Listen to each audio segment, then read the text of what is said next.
Good morning. Good morning.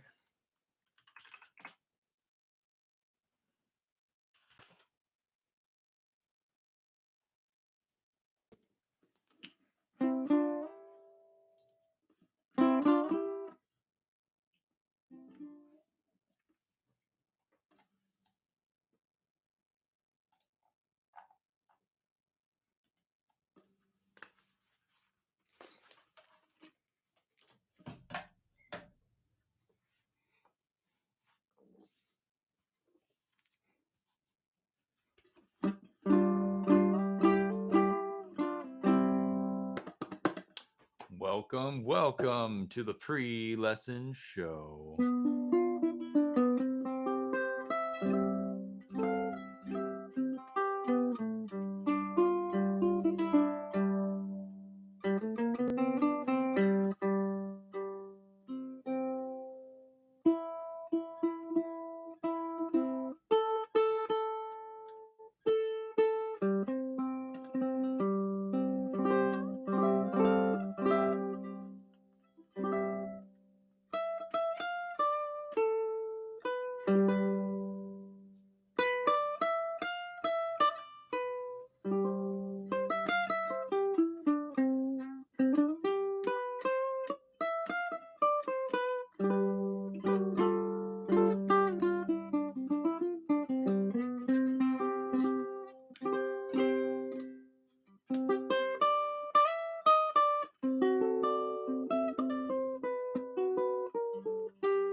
Good morning, everybody. How's it going, Phil? Thanks for tuning in. Glad you liked the video. Kind of a fresh start. I'm on a new computer, so I ended up editing in a new program and changing my look a little bit. Thanks for tuning in, Harold. Good morning. And Piri, all the way from France.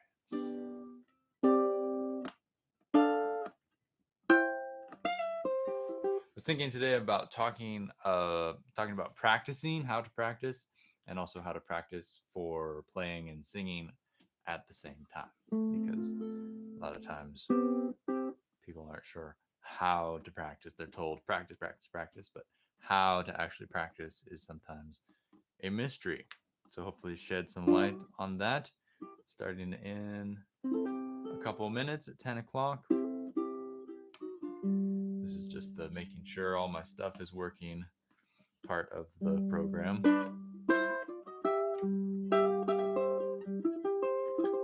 And just a heads up, it's getting nicer now, but it has been raining, and when it has been raining, the likelihood of a tree falling on the internet lines are like way higher. So if I disappear, that's probably where I went. Tear, sad face. Good morning, David.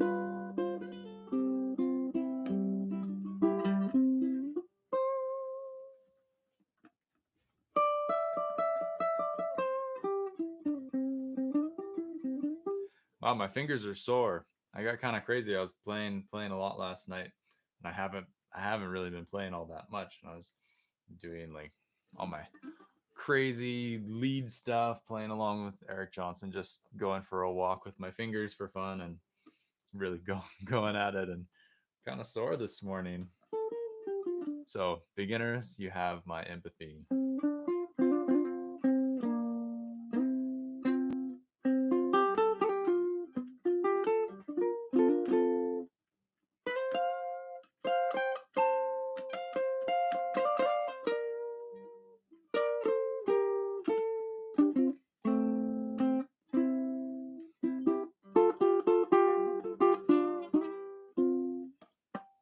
Mm.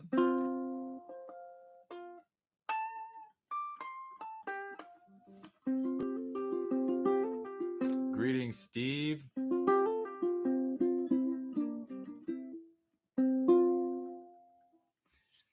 So yesterday I interviewed Brad Donaldson from Kauai. He's a luthier for the podcast, and it was super cool. I'm waiting for him to send over the audio file. We'll have to see how that goes down with the Dropbox and everything. If not, I'll just use the Zoom audio because that was pretty good. But we had such a nice discussion. He's such a nice guy, and it was great. He had awesome things to share. I was so interested to hear kind of his view on being a luthier and building ukuleles and what's important and what's not as important. And some of the things he said, I was like, oh, no kidding. That really kind of goes against what I would have expected. So keep an eye out for that. That'll be the first Saturday in February. That'll be published up. So if you're not subscribed to the podcast, please check it out. Got usually it's one just me by myself talking episode, like a lesson subject or a concept, and one interview episode per month. And I've been really enjoying it. I started it just kind of to keep myself entertained during the pandemic lockdown, and it's good fun. It's I get to like use a little bit of my engineering mixing, get my yayas out for that kind of stuff, and bring kind of a little mini radio show to you folks. So,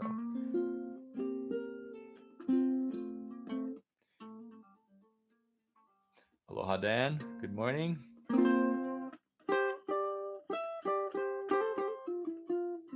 5 p.m. in Brazil. Oh yeah, like the t-shirt. Yeah, that's been a whole kind of trial and nightmare by itself because I want to have t-shirts, but at the same time I don't want to contribute all the extra packaging that people seem to be convinced you have to send stuff in. So I've been trying out these t-shirts, just checking out the print quality, and this one's not very good actually. I decided that I didn't want to actually be giving this to people, shipping it out to folks, something that's poor quality. But then it came in a plastic bag. It's like I don't want a plastic bag. I live in Hawaii. It's got to go immediately in the trash. There's no way to recycle it, or at least with like a cardboard envelope, you can put it in the compost pile or something and not have to take it to the dump. But anyways, we're still jury's out on the t-shirts, but I would like to do the t-shirts, but I can't find anybody who will ship them to me and do drop shipping in paper packaging. Oh well. But it's 10 o'clock. Thank you everybody for tuning in. Subject of the day is practice. And I'm not exactly sure what I'm going to share about practice, but I'll come up with something and we can wrap on it. As always, please throw questions in the chat. But practice is such an important part of learning to play, and a lot of times people don't know how to like quantify practice versus playing, and that I think is the best place to possibly start because when you're practicing, in my view and in my experience and my opinion, practice is when you're working on things that you don't know how to do. You're working on new things, new skills. You're really focused on making something that you can't do feasible or something that you can't do well, make it better. Whereas playing, just jamming, is when you're playing songs that you already know. So, if you're determined to have a half-hour practice session every day or 3 days a week or whatever it ends up being for you, if you're just strumming songs that you already know, that's not really practice. I would consider that playing and jamming. They're both equally important because if you're not playing and jamming, you're not kind of living in the music so much. You're in a very sterile environment of just learning.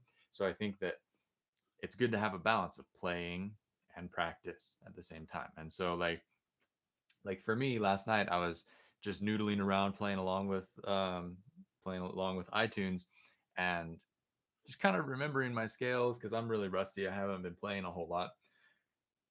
And for me that was like play. I wasn't sitting down and like working on something or writing a song or practicing how to specifically do something, but just kind of diddling and noodling and playing along with stuff that I kind of knew the gist of.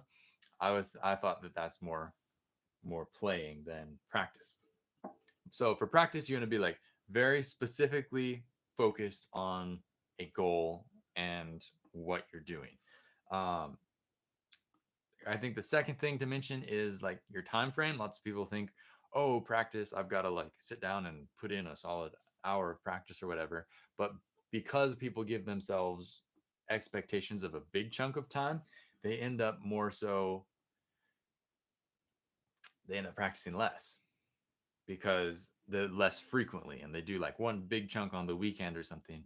And from what I've seen and from what I've heard from all the other teachers I integrate with and have studied with and learned from is that it's better to practice for shorter amounts of time more often. And so a rule of thumb that my buddy Dagan has for his students is however long our lesson is, assuming you're taking lessons, if we do a 45-minute lesson, you should practice 45 minutes throughout the week, broken up into little pieces throughout. So if that ends up being, you know, 10 minutes for 4 days and 5 minutes for another day, then that's good because you're separating it all up. You're still getting overall kind of a decent amount of practice time total. But by doing that, by going day with your practice instead of saving it up for the weekend, is you're actually remembering what you did the day before and you can build on it. Whereas if you wait a week, you know, I can't even remember what I did last week. How am I going to remember what I was practicing a whole week ago? Because it's just, I don't know, our human memory is not super good in general.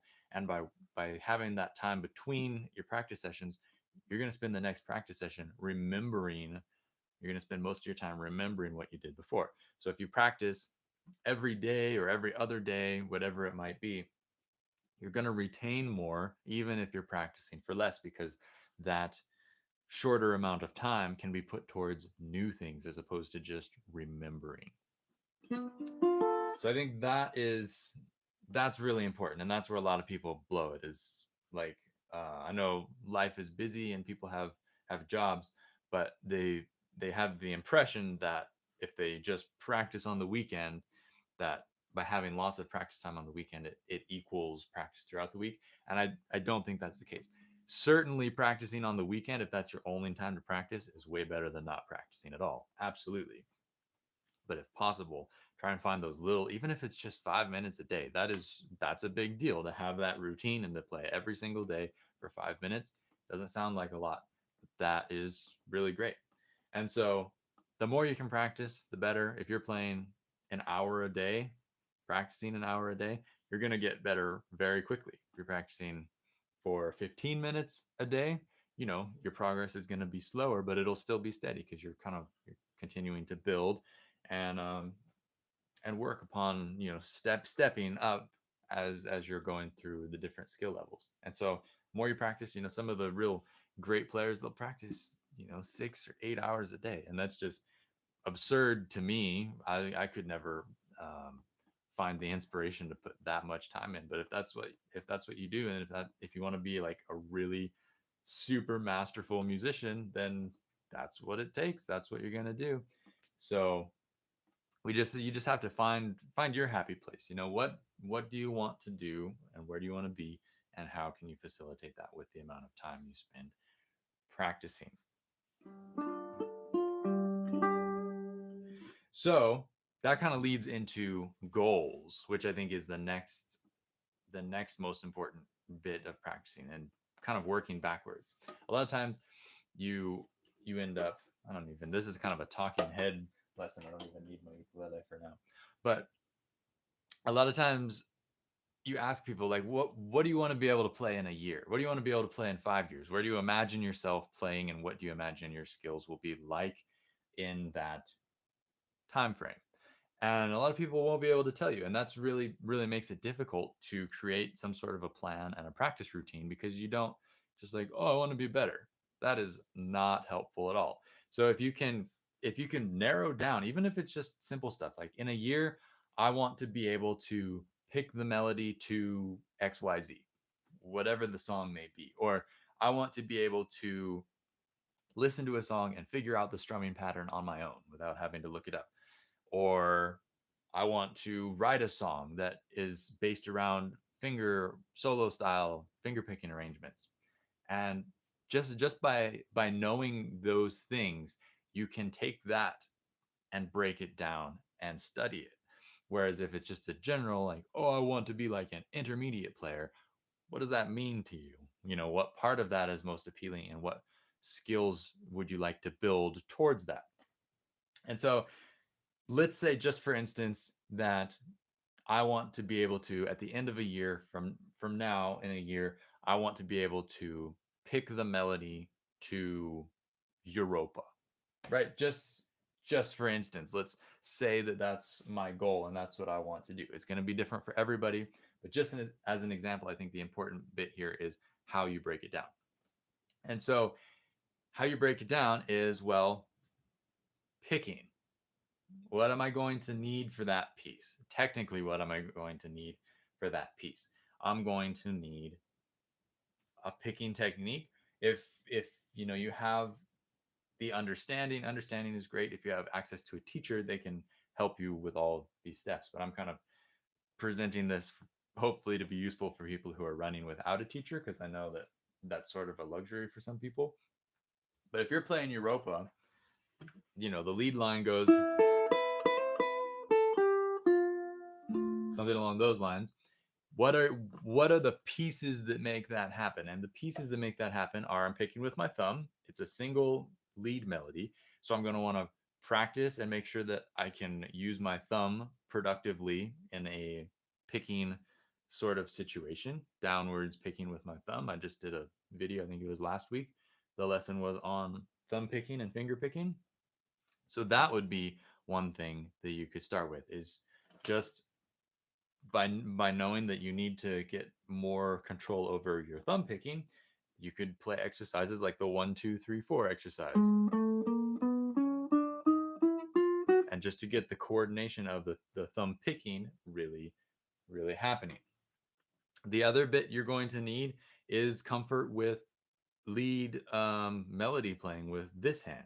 And so if you take that and you break it down, the thing that comes to mind that's like easy to practice as its own thing that will be useful for more beyond the song, because a lot of times with practice and with learning songs, you can learn a song and just sit and work on the song forever and ever, and you'll get it figured out. That's why, like, a lot of people you see, they can play a Jake song, but there's not really any context. They haven't learned the skills really behind it. And I'm a super big believer that if you're going to learn a song, you should know and be comfortable with the skills that are needed to achieve that, as opposed to just learning where the notes are on the fretboard. Because musically, that's not very useful. You can't translate that to anything else when you just learn the notes. I mean, it might help if I know that Europa is in the key of A minor or C major. By playing these notes and playing the song and learning the song, I'm going to kind of learn where some of the notes are in A minor. I think. I don't know though, because if I'm just looking off of a tab and I'm copying the notes that are presented to my eyeballs and just interpreting that and memorizing the song or whatever I'm going to do, I'm not really learning the concepts behind it and the scales or anything. So the next bit would be, okay, Europa, it's in the key of A minor. Maybe I'm going to learn how to play an A minor scale so that I have a little bit more context for that song. Um, what else would you need in your toolbox? You have picking is going to be vital. Having some fretting hand mobility to move to those notes is going to be vital. The other thing that you can kind of practice is like your musical expression. Whoops, wrong one. So if I'm playing Europa, I don't want to play it super stiff. And if you have to play it super stiff, you want to take it to that next level of feeling like you actually know it. Because anybody can learn the notes and just go, and even that little pause, that little hiccup might be more expression than you get from a robot. That would be like the MIDI version coming out of the computer, and you don't want that. What you want to be able to do is like flow into it and have some sort of a phrasing. And so you can practice that with different scale variations. If you were to learn, say an A minor scale on the A string, right? If you were to play that, you can play it a number of different ways. You could play, just for instance, you could practice playing accents on every other note. So that sort of musical thing where you're staggering your study and you're taking something that you know already, but you're adding a layer of difficulty that's going to bring it up a notch and force you to practice. Because, like I was saying before, between practice and playing is doing things that are comfortable. But if you take something that you already know, but you make it hard, if you make it something that you've got to work at, then it becomes practice again. And so if I take that A minor scale and I play it, um, maybe like the accent thing, if I practice that, I'm having to think about it again. So even though I know how to play an A minor scale, I haven't necessarily practiced playing it exactly like that I just did it. So I'm having to think about it and it becomes practice again.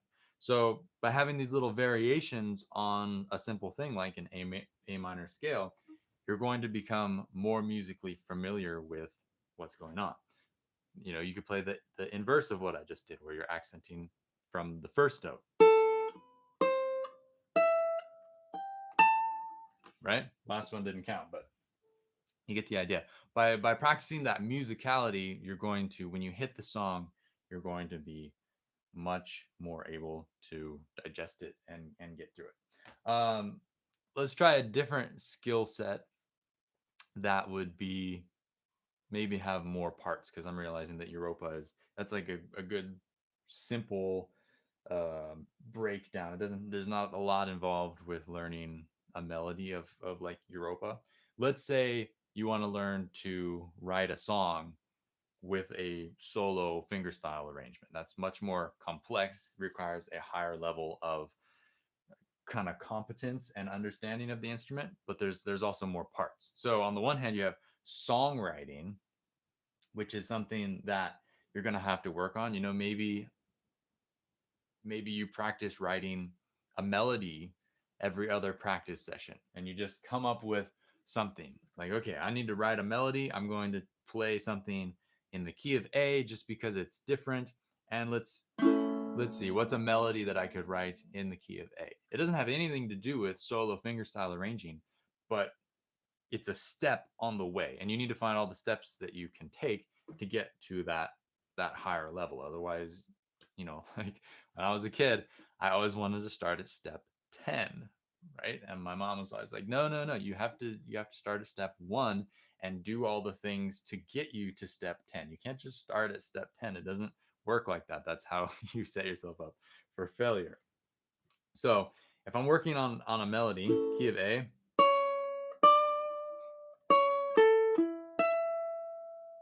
maybe that's my melody that I sit and write, or maybe I change something to make it something that I like better.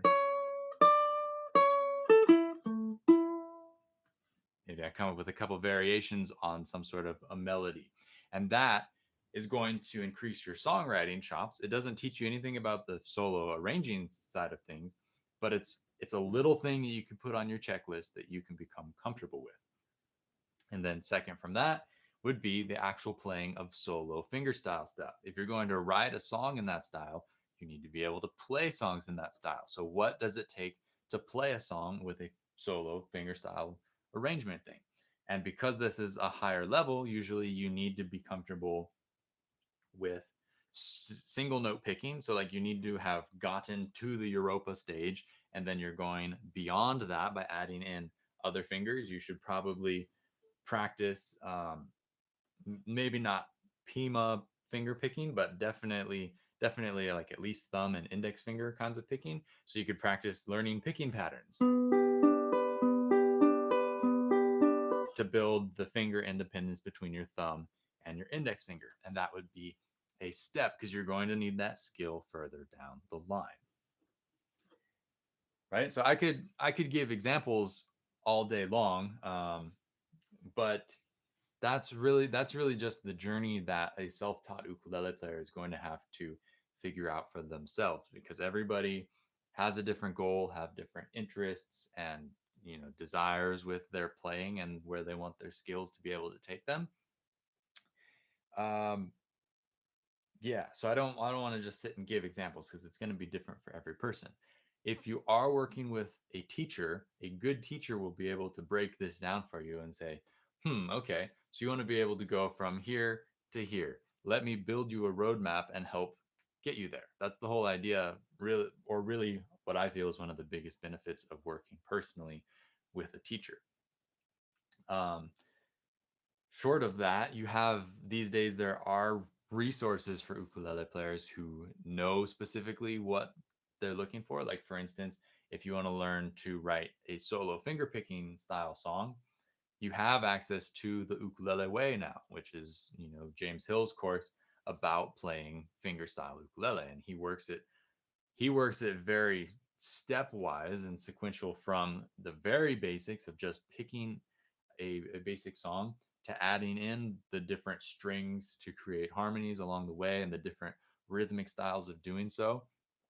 And just from a teaching yourself perspective, being able to see how he breaks that down and signing up for the course and maybe working through the first couple of books would certainly musically and skill wise be helpful, but also from a step by step kind of enlightenment standpoint. Is that like, oh wow, in order to get to this point, he's realized what a student needs to practice here to get to here. And so seeing that can be very helpful. Otherwise, a teacher should be able to help you do that. And if they don't, or if they're just like one off, trying to teach you just one off things, I know I can't really talk because these lessons are just one off videos and not really building on anything. But you're also not paying me, so I can talk about whatever I want. But if you are, going through that teacher student exchange where you're giving them your hard earned cash in exchange for a roadmap and knowledge, you want them to be able to step by step, where am I going and how am I going to help you get there? That is, in my opinion, the job of a teacher, especially if you're doing weekly lessons. Let's see. Any questions out there going on for any of this? I know it's lots of just talking so far. I think steps is one of the biggest things you can do for yourself. Let's talk about like the practice session. So we'll assume that you know what the difference between practice and playing is. You've given yourself some sort of a schedule routine.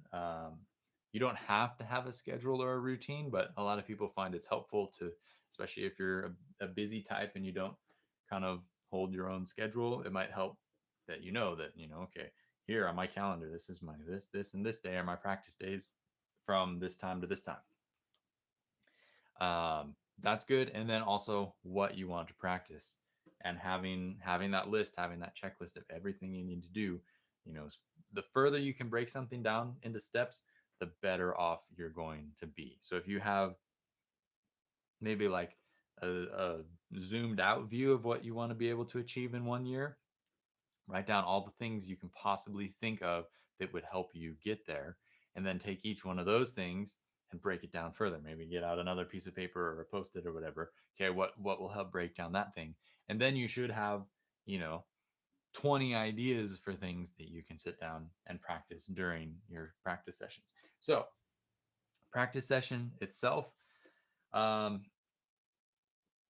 unless you're putting in a lot of hours every day, it's hard to hit everything. And so, what a lot of people like to do is they'll have a day where they focus on like learning chords, and then a day where they're focusing on lead stuff. And if you're just a beginner, you're probably going to just, you know, you're learning your chords, you're learning to strum and sing a song or something along those lines. You're going to live in that world for a while. But if you're like more, a little more intermediate, you might find that you have kind of different facets of music you're looking at and you want to try and incorporate. And so decide what you're going to work on at the beginning of the practice session or at the beginning of the week, or part of your schedule could be like, okay, Monday is practicing scales day, Wednesday is writing a melody day, and Friday is learning two new chord shapes day. And just by breaking it down like that, you can have, you know, more things happening and not feel overwhelmed like, oh my gosh, I have to do all those things Monday, Wednesday, and Friday. It can be a little bit more manageable that way.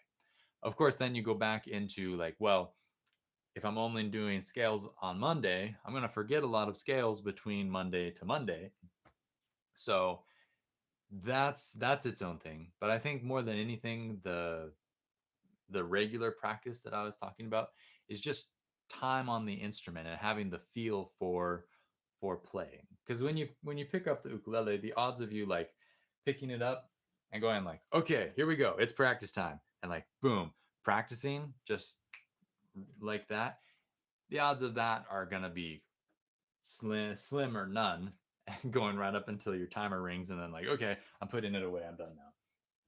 That is probably not going to happen. And so what you can do is you can review a little bit maybe on the days when you're not actively practicing the thing. If you got it kind of dialed in the day before, review what you did and just spend 2 minutes going through what you did, reminding yourself of it so that when you get back to the next Monday, the scales are still fresh. All these are examples, of course, but you'll have to tune the imaginary Brad schedule to yourself. So yeah, pick your subject and try and define it at the beginning of the session. Like, okay, I want to be able to play, I want to be able to play the A major scale in the fifth position. You know, fifth position is kind of starting from the fifth fret. I want to be able to play it from here in groups of three. So it's like, okay, what's the nearest A scale note from here? And I'm going to do it all the way across the strings. Okay, 1, 2, 3, 1, 2, 3, 1, 2, 3, and you sit and figure out that one specific thing. Well, what happens if you don't have a goal or you don't have an idea what you're going to specifically practice? Then you just kind of end up, usually you end up reverting back to more of a playing kind of session where you're just playing your songs or playing through stuff you already know. You got to actively force yourself. You got to kind of crack the whip on yourself to keep that productive practice vibe going by having that set. Okay, here's what we're doing. Sit down and do it. That doesn't mean it has to be like strict or not fun. For me, when you're playing music, you should be able to find in anything you're doing, find what makes it fun, find what makes it gleeful, and have those moments of like, oh, aha, and kind of like, you know, entertaining yourself, like, oh, that's fun. Oh, that's fun. Oh, that sounds cool. And try and find those moments because a lot of people are so like, oh, I hate practice. It's so boring and blah blah. I think if you feel like that, you're doing something wrong because practice should be you're improving skills, and it can be a little monotonous if you're like just drilling one thing that you really need to try and get down. But like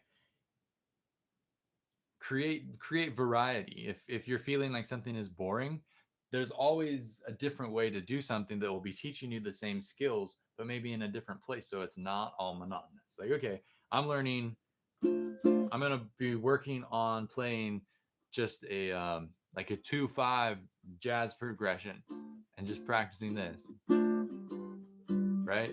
Oh, this is boring. I've been playing this for 15 minutes and it sounds pretty good, but it's really boring.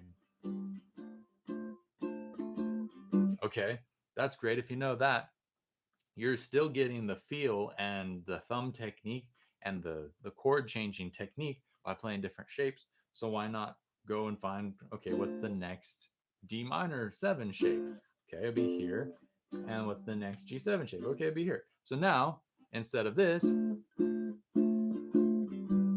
I can create variation. Oh, that's interesting. And the joy in something small like this is like, listen to how the notes change, or make it musical, you know? They entertain yourself. That's really what I think a lot of practice is lacking, is like, it's, yes, it's practice. Yes, you're doing something intentional, but it doesn't have to be, make it fun for yourself. It's when I sit and practice, it's like my entertainment.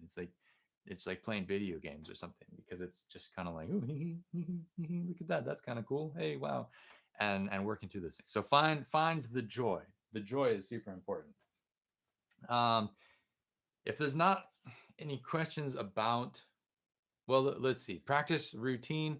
Um, Stay hydrated. They say that helps brain retention. Be intentional, have your steps, carve out time slots for yourself that make sense. Know the difference between playing and practicing. Um, Give yourself time to do both. What other like practice tips are there? Have your stuff nearby. If you're gonna sit down, especially if you're on like a slammed timetable, and you have 10 minutes between the kids getting home from school and needing to make them a snack or whatever it is, you need to be like on as soon as those 10 minutes start. So you want to have, like, make yourself a space where you have all your stuff. If you have materials or sheets that you're working on, have those, have your tuner, have a glass of water, take a bathroom break beforehand, whatever you need, so that you can be like in that space and just practice, practice, practice for those 10 minutes. That's helpful, because I know, you end up like having excuses. It's like, oh, I have to go to the bathroom, or oh, I need a snack, or oh, I forgot my tuner in the living room and now it's not here, and it just takes time away from that. So that's something to think about if you're in, if you want to have like a regimen and you're one of those very kind of whip cracking types on yourself. And other than that, though, that's a pretty good start for having productive practice. The thing I was going to talk about that sort of like in line, that sort of breaks down the idea of practicing, is playing and singing at the same time. I was going to talk about that because there's only so much to say about it. Having a separate video on playing and singing doesn't make sense, but it fits really well with a subject of practicing. So, playing and singing, lots of times people, well, let's back up a bit. The brain is best doing one thing at a time. And if you try and make it do several things at one time, usually the focus ends up being dropped on the other things, right? So if you're strumming along and you start trying to sing the song, whatever the song is, your brain goes to, oh, what are the words? What are the lyrics? And all of a sudden you're kind of like losing the strumming, and you're forgetting the chords, you're missing the changes, and maybe your strumming pattern's going out the window. Happens all the time, and people ask a lot. It's like, oh, well, how do you sing and play at the same time? And what it comes down to is knowing each part super, super well. A lot of times people just jump in and they watch the YouTube tutorial and they learn the chords and they learn the strumming, and they already know the song in their head. So they just, like, right off the bat, they start trying to do everything at once, and they go off the rails, and they end up getting kind of frustrated because it's not happening.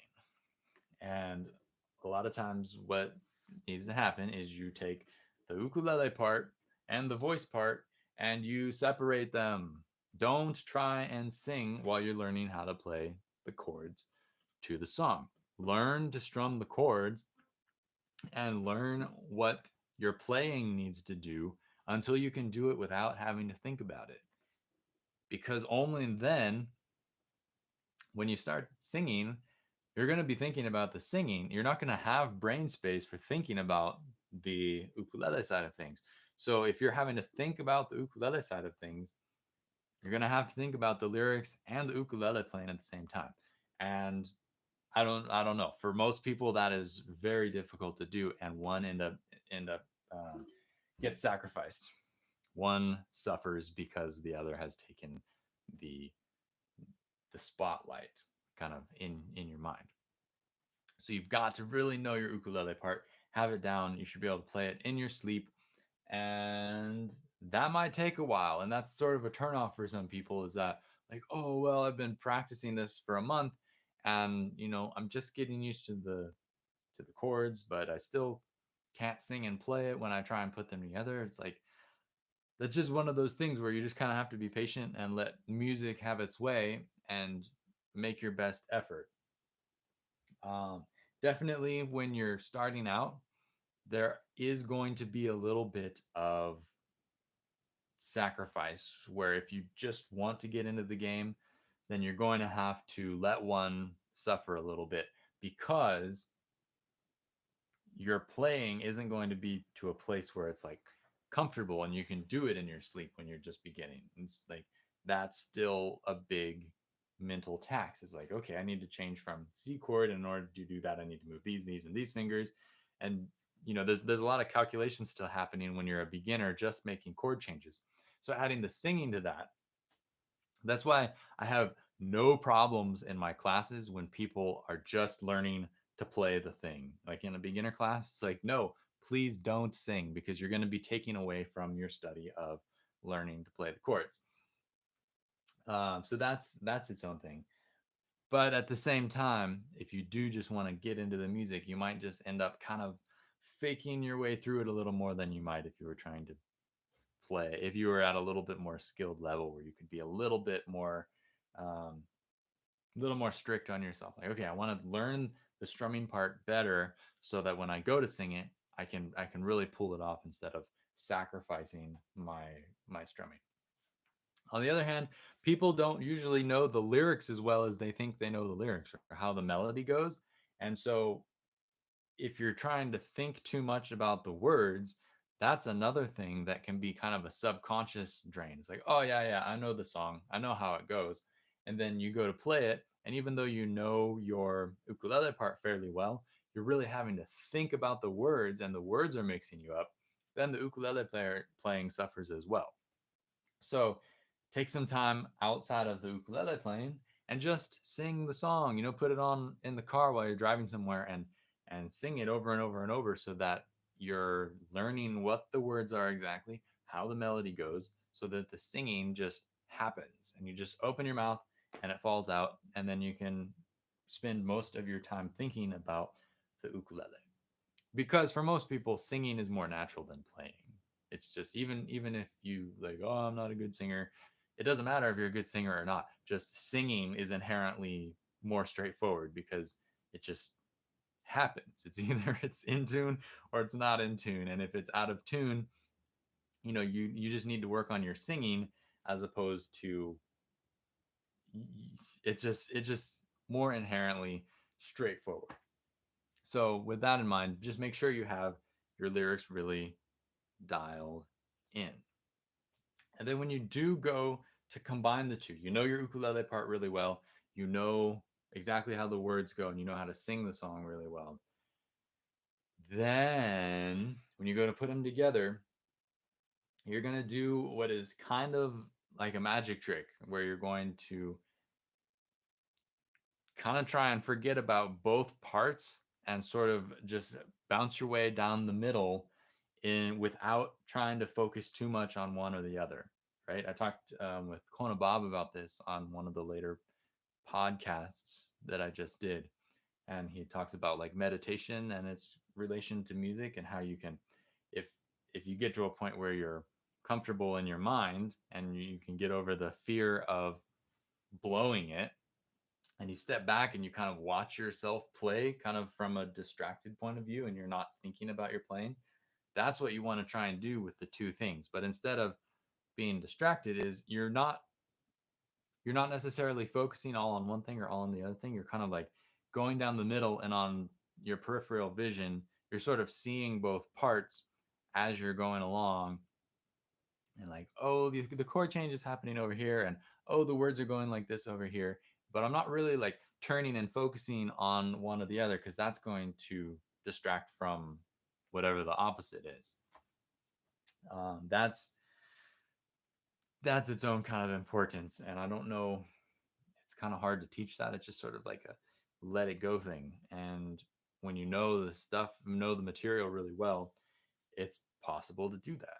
You can just, okay, I'm gonna play the thing, and you forget about it. And having that kind of loose, not thinking about it vibe is how you can pull things off. Like for instance, this is a super advanced example, but there's that John Mayer song, "Edge of Desire," where he plays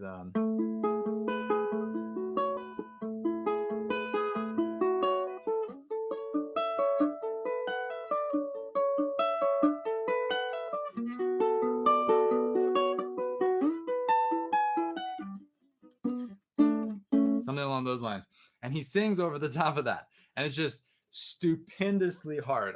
Every time I try and sing, as soon as you start singing, the picking goes out the window, because the picking by itself is like super hard to pull off. I've never been able to get it, but the times that I've come closest is where I've like just zoned out, and I'm like not trying to think about either thing.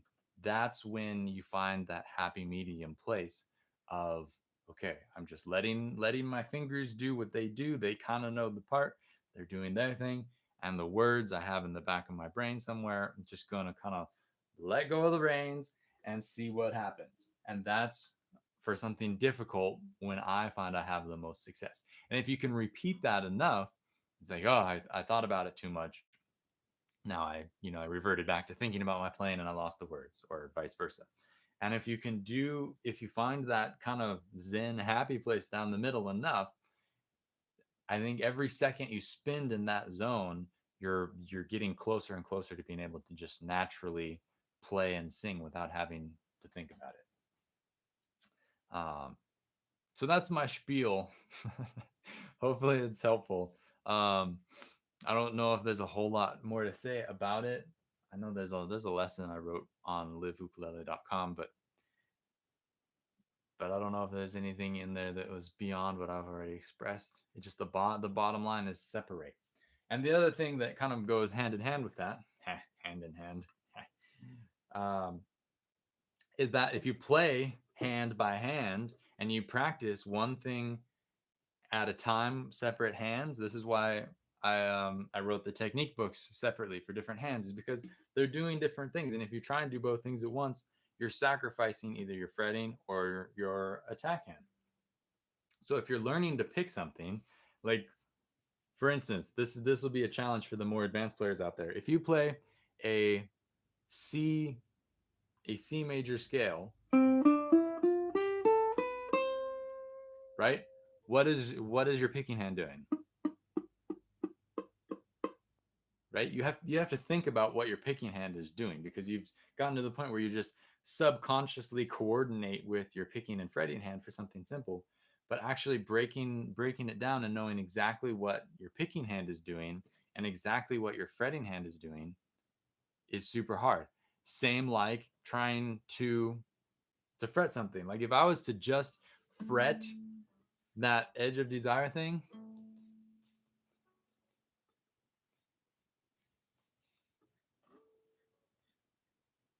like trying to place your fingers without the sound input, without having that picking hand going at the same time, it's a whole different part of the skill, and it's something that you don't think about. But Kimo Hussey stresses this a long time, and when I kind of had my week workshop of study time with him, he wrote, actually, I think I still have it somewhere, he hand wrote like a Brad practice sheet, and it was like left hand, right hand, and like, here's all the things you do for your left hand, here's all the things you practice for your right hand. And by having them separate, you learn the skill with the hand really well, before you try and put it together. And then because you know it really well, the hand that you know really well can go on autopilot, then you can think about the other thing.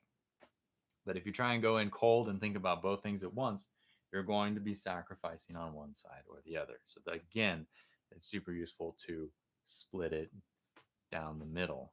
So singing and playing, or fretting hand, picking hand, kind of the same concept, same thing.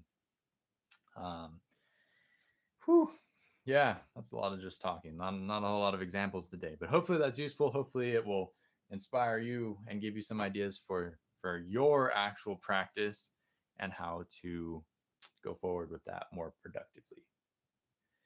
Yeah. Any questions? Throw your questions up in the chat. Otherwise, hang out for a bit and answer those. See if there's anything else bouncing around my mind. Um, I'm interviewing the ukulele teacher for the podcast on Thursday. That should be cool. Kind of get an alternative view of the business, I guess you could say, because I'm so ingrained in my little web world, but also like the Hawaiian music scene and all my friends who play ukulele here, is that you know the business and like, here I'm going to jump in and teach tutorials on YouTube and have 1.4 1.5 million subscribers.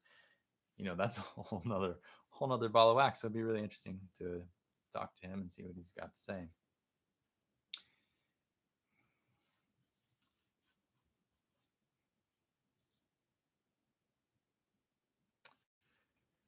Hi, Margaret. I hope you're well. I hope the family's well. um in Maui, I broke up C scale between playing loud, soft, and broke it up into segments. Can you detail that a bit? That's not ringing a bell. Hmm.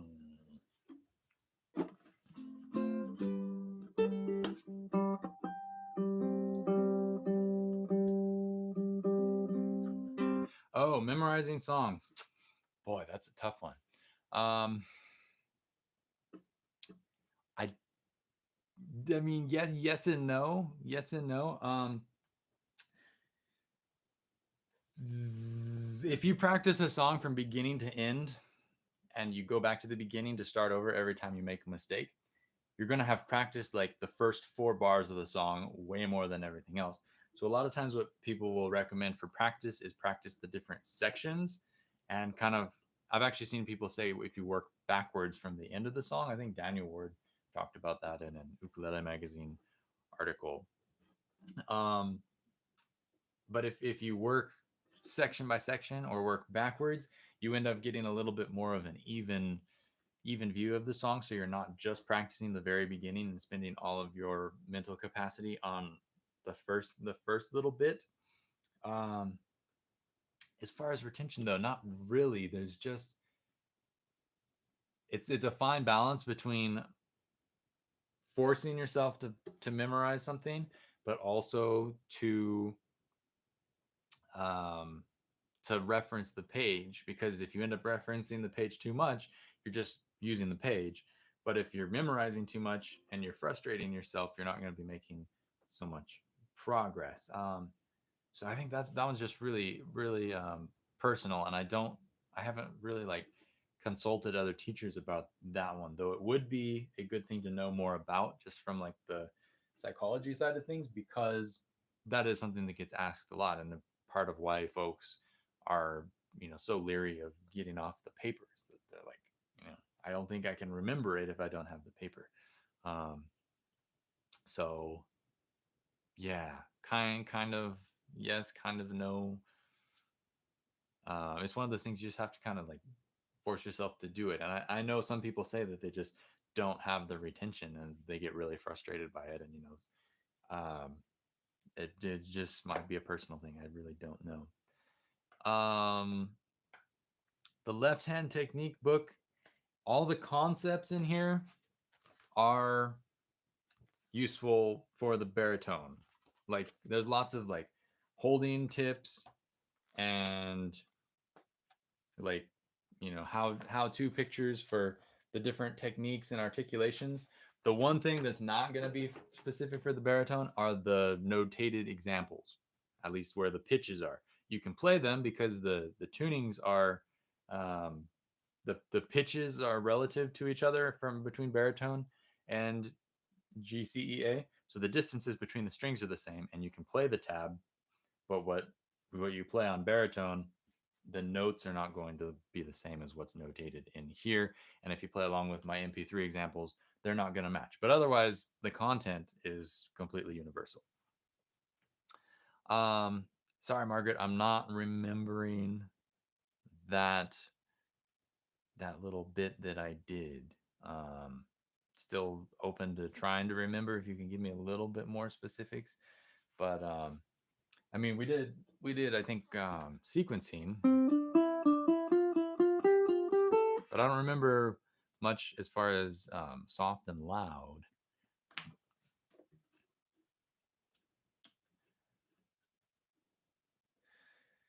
So Stuart asks, any recommendations for playing with the tips of the fingers consistently? You mean like pressing with the tip of your finger? Um, it just that's one of those things that you need to just kind of intentionalize. You know, make that a focus of your practice. Is maybe don't overload on too much new stuff, but sit and play something that you kind of know already, and pay attention to the fingering location and the fingertip and kind of the physics of how it's happening, how it's working.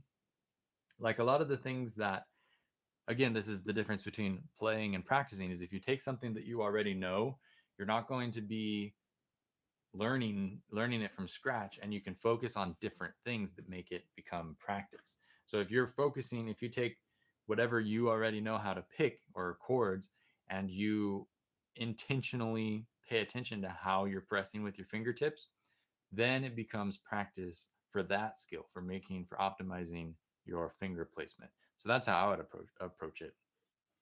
um, okay, so it was sequences sequences loud and soft. So it must have been along the lines of like, oh, we were accenting like the first note or different notes in the sequence maybe.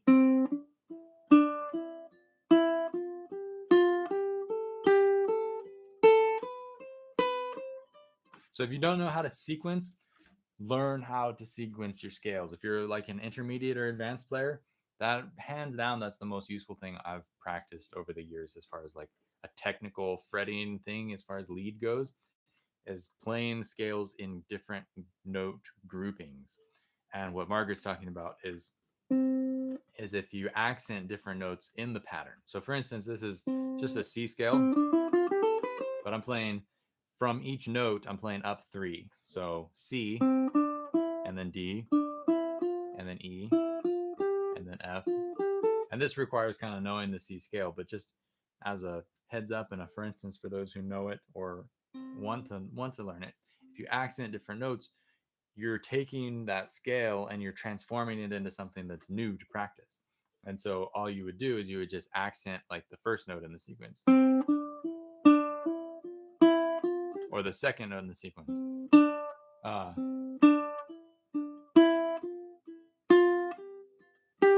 right? I'm having to think about it. So it becomes practice. So if you force yourself to do different things, and it's going to really, really just unlock your options. Because the worst thing is when you don't know what to practice, and that's like there's no excuse for not knowing what to practice, because you can always make changes, but having the inspiration for knowing what to change can be really difficult. So sequencing is like just a huge Pandora's box of ideas that I recommend anybody check out who's really serious about studying scales and lead and stuff like that. Dan, practice with the metronome. I made a video about that a number of years ago. If you look on my channel, you should be able to find that, where I've got some different clapping exercises for going along with a metronome. Um, good good stuff in there that should give you a hand much more thoroughly than I can give right now as far as tips go. And there's also a page on the website that has more reference points for that. So give that a look. Whew. Yeah. Well, thank you everybody for tuning in.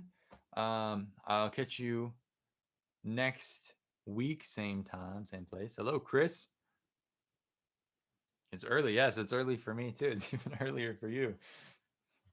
Minor chord inversions. We have not done minor chord inversions, but I'll put that in the brain bank for future lessons. Yeah, same time, same place. Next week.